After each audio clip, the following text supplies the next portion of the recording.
আসসালামু আলাইকুম। গরম গরম বেগুনের মাখনি পরিবেশন করুন। অল্প সময়ে মজাদার খাবার খিচুড়ির সাথে বা ভাতের সাথে বেগুনের মাখনির জুড়ি নাই।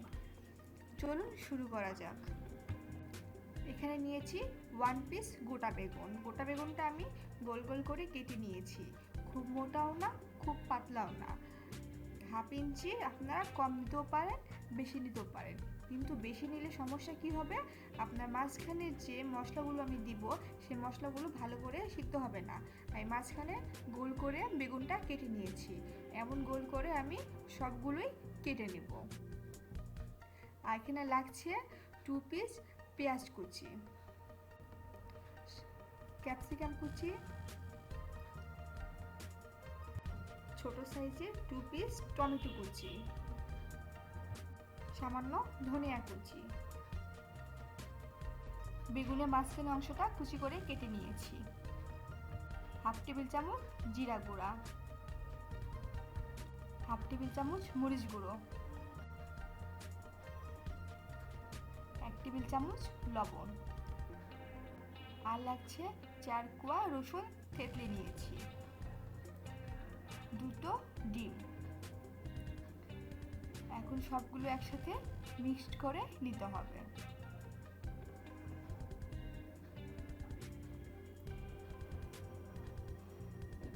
ভালোভাবে মিক্সড করতে হবে যেন একসঙ্গে সব মিশে যায়।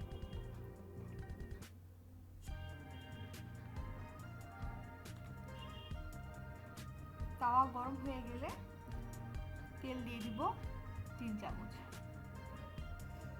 তেলটা হালকা গরম হয়ে গেলে আমি বেগুনগুলো রেখে দেব। এবার বেগুনের মাঝখানে আমি সেই মাখনিগুলো দিয়ে দিব।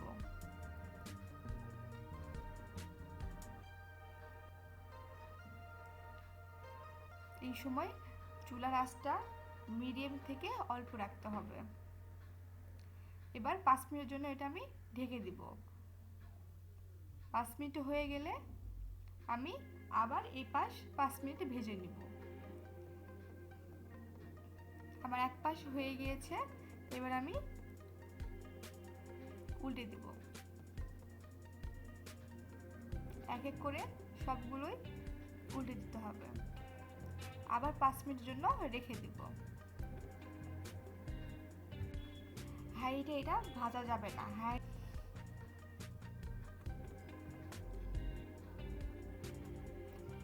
দুই পাশে আমার হয়ে গিয়েছে। এবার 2 থেকে 3 মিনিট ঢাকনা ছাড়া ভেজে নিব। বেগুন মাখনি রেসিপিটি ভালো লাগলে কমেন্ট, শেয়ার, লাইক দিতে ভুলবেন না। আপনাদের প্রত্যেকটি কমেন্টের গুরুত্ব দিয়ে আমরা পড়ে থাকি। আবার আসবো নতুন কোনো রেসিপি নিয়ে। ভালো থাকবেন, সুস্থ থাকবেন।